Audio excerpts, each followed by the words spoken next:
Obrigado. Brazilian music. Now, again, there are many different kinds of Brazilian music, but I want to focus on a groove we haven't actually touched yet, which is odd because it is the most common groove in the entire world, and that is the 3-3-2 groove. As in 1 2 3 1 2 3 1 2 1 2 3 1 2 3 1 2 1 2 3 1 2 3 1 2. We actually did touch on it for a second, but I didn't mention it in CPez solo. This groove is absolutely everywhere. It is like a good pandemic. If we just do that groove with some instrumentation of Brazilian music.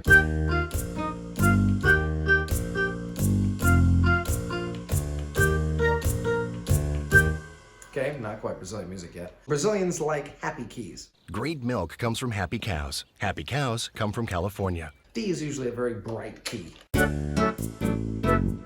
First of all, the bass line cannot just be. The bass line has to be.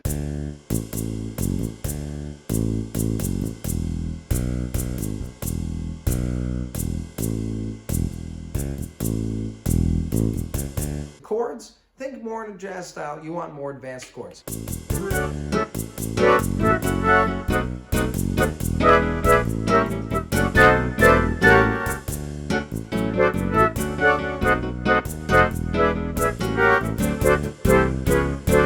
That kind of an ending for the end of a phrase. Coming from the 7, major 7, 1 chromatically up. Here's a lick for you. Sharp 9s on all 3, 6, 2, and 5. So if we're in D, start with F sharp minor, but pretend it's the 7th. F sharp 7 sharp 9. F sharp 7 sharp 9. B7 sharp 9. E7 sharp 9. A7 sharp 9. And do it in rhythm. It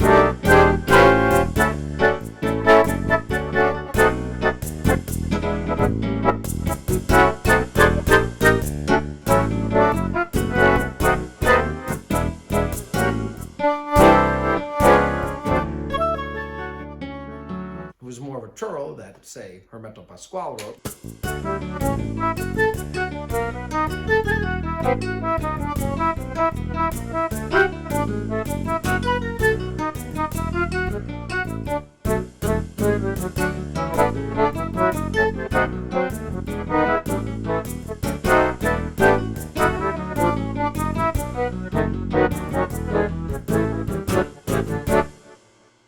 Now, when we went over CPez solo, that is tango.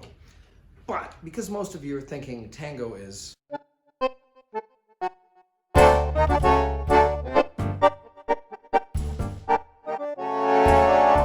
I'm going to go over some aspects of that. Where's my rose? Where's my rose at? You don't want to see me dance anyway. This is why I play accordion. I don't want to dance. Major or minor? This one's easy. Minor, much more. Even if it goes between minor and major, the main section of the tune is founded upon minor. So, with the tango groove and minor, their keys are usually hovering around C, somewhere B flat F to A, usually. We can use, since people are used to La Comparsita, we'll use that for G minor. So let's see, it would sound like this.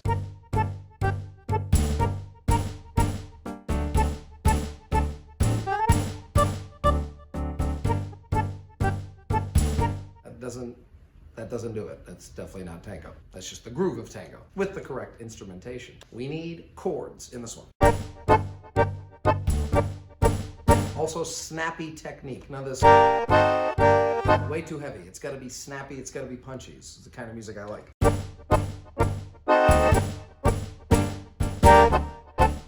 You can lean into the snappiness. Yada, da, da, da, da, da, da, but it can't just be held at all. Tango, as we kind of mentioned earlier, they love flat 6. Flat 6 is good here, like the French musette stuff. So, it's even in the classic. Okay, it's even in that. A lot of flat 6.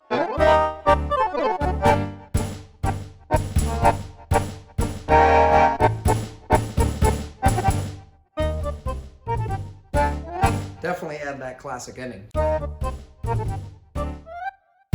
If you really want to be authentic, you cannot resolve it. I can't do that, especially when a tune like La Comparsita is actually the end of a tango session. They don't like resolving it. They like leaving it.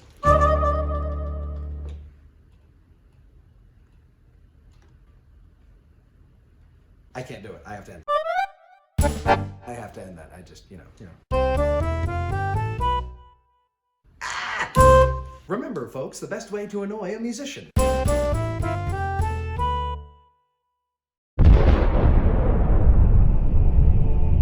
We have to add now glisses, kind of like gospel music, crushes, and messiness. Normally, your music teacher wants you to be as clean as possible. Not in this case. You actually want to be mushy into the chords sometimes. If I'm going to play, let's take La Comprecita again, since everybody knows this tune. Even when I go into it, I go, no, I go, I kind of mush my hand into it.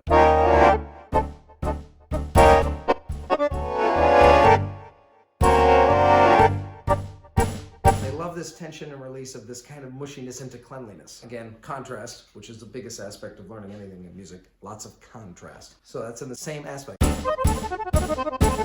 Then a nice clean run, and then again, loud, soft, loud, soft.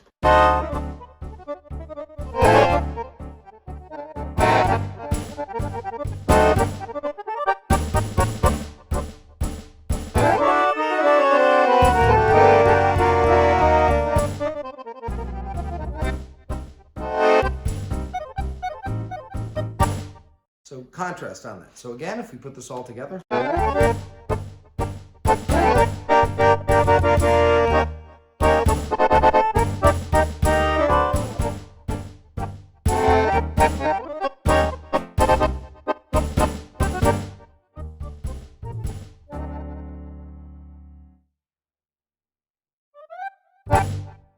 That is, Mary had a little lamb. And the last aspect, they want you to bend time. We talked about this a little bit in CPez solo. Don't just be straight. Play around with the time, play around with the bar lines there.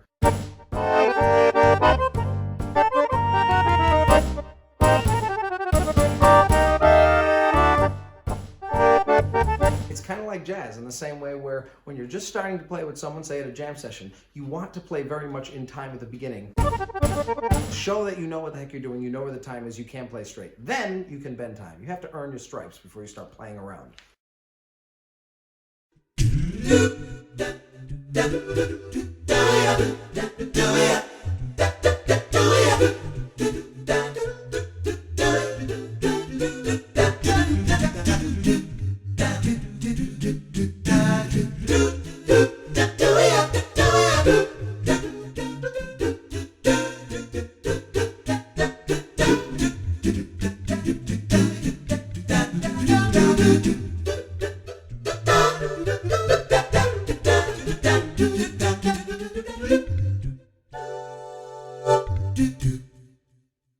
And now the real gospel.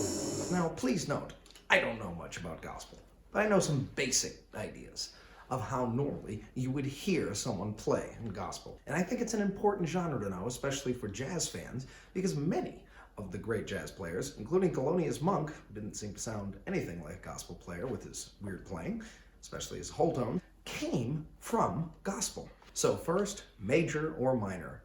Definitely major. For key, meh, we'll pick E flat. Sounds like a good gospel key. And that's first too. Lots of glisses.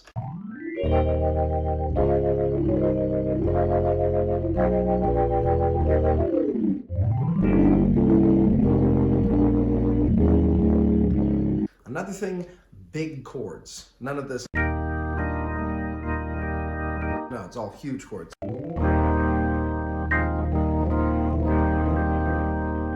The other thing is bass lines. Again, kind of like with the piazzolla, you really have to think of the bass lines.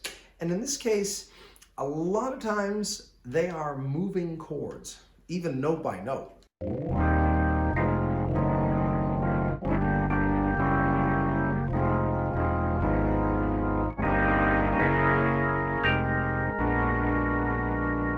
And then turn on Leslie.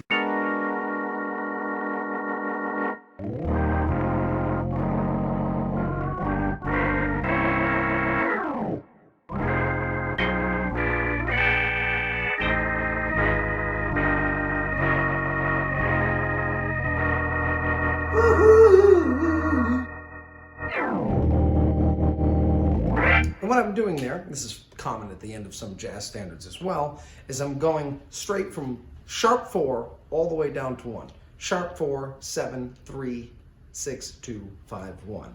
Although it's not exactly, it's kind of using substitutions along the way. So again, if I start A minor 6, sharp 4, then when you go down, instead of 7, you're using 4, but 4 minor, the classic. So you sneak in that classic ending, then back to the chart, to the 3, 6, 7. And also, they love sharp 9 chords, big sharp 9 chords. So again, start for the A minor. 2, 5. And then at the end, you could do something like this.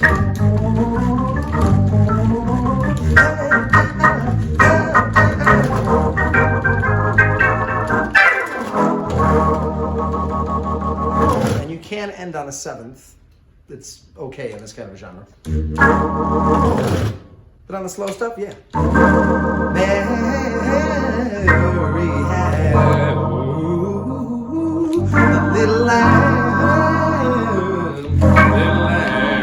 You could even use a 2-7 instead of a 2 minor. Little lamb, little lamb, little lamb. I'm way too white for this. Mary had a little lamb. Ooh, it was wild and slow.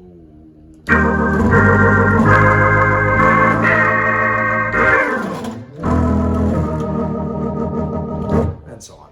Praise the Lord. Lastly, let's do some electronic music. All right, I gotta get my sunglasses on for this one. Oh wait, I've had them on the whole time. It's kind of a CPez thing, sorry. So, house music, techno music, electronica. I don't really know the subgenres enough. But if I was going to play as a DJ, which I have done before at clubs, where people think they're dancing to a DJ and they're dancing to an accordion player.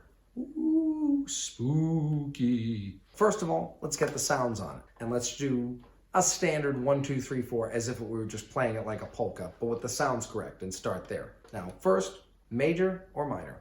Definitely minor. It's gotta be pumping.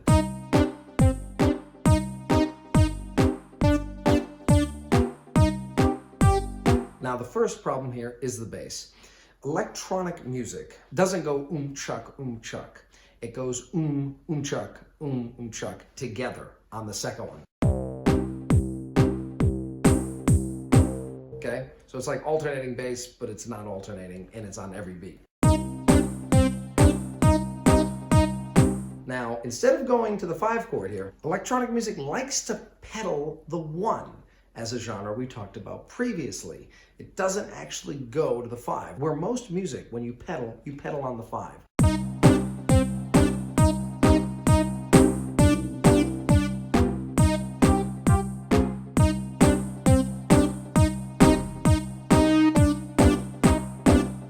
Now, this is the same problem as tarantella and French musette. You need more notes. There needs to be more fill in there. But not as much as French musette. It's more straight, just like the tarantella, where we need notes, but every note has to actually be in rhythm.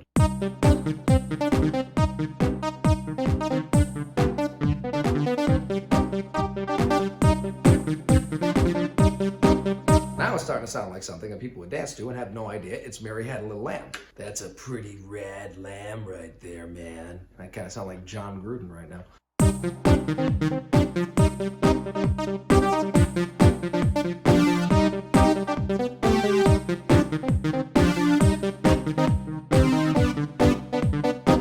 And I find personally, when playing it, electronic music on accordion, which is not normal, I use that same technique as polka, actually, with not the full chord. It's too full. So I use the technique where I'm going like, say, 3, 1, 3 for the beginning of this. It sounds more open, which is good when you have this wall of sound coming through, but you don't want just octaves. Then the other thing, use different beats. 3, 3, 2 beat again.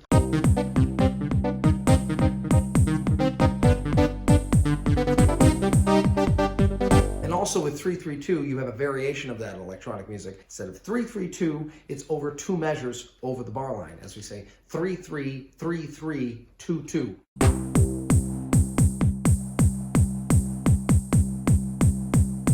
And you can mix and match all these things.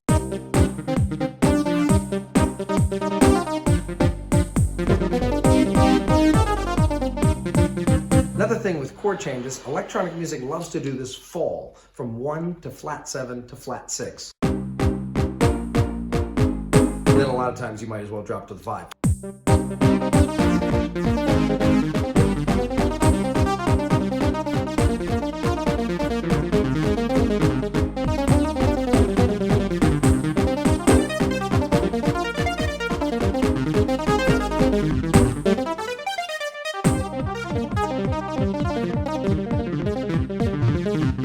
You can use all this to get back to, and again, I just click these things.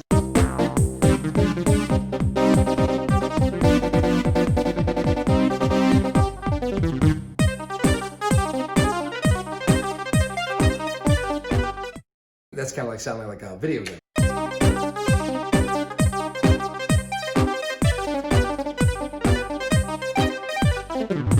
But back to the matter at hand. You could also do a dubstep where you just slow down halftime.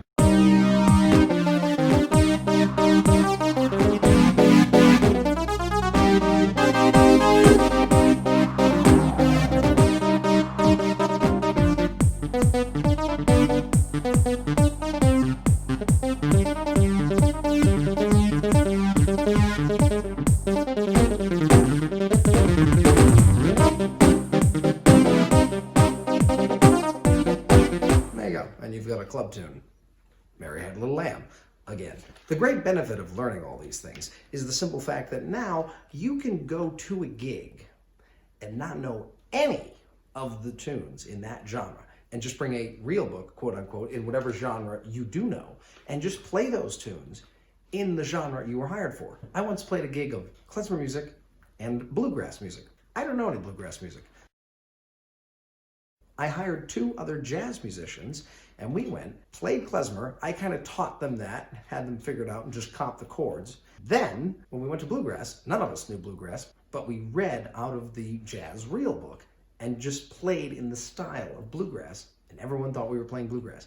Because at the end of the day, people know styles more than they know anything about the tunes if they're not fully paying attention. You have to just play the style, and they will think it's really going on. I can make up Italian tunes all day, I can make up French tunes all day, I can make up all these things all day. If you know the authenticity of each style, at least the main basic aspects of each style, you can fake most people out. Hope you enjoyed this video. Signing off, CPez. Sponsored by Make Accordions Great Again. This video is sponsored by Dr. Pepper and Cream Soda, the 2 best sodas of all time, now joined, naturally and artificially flavored.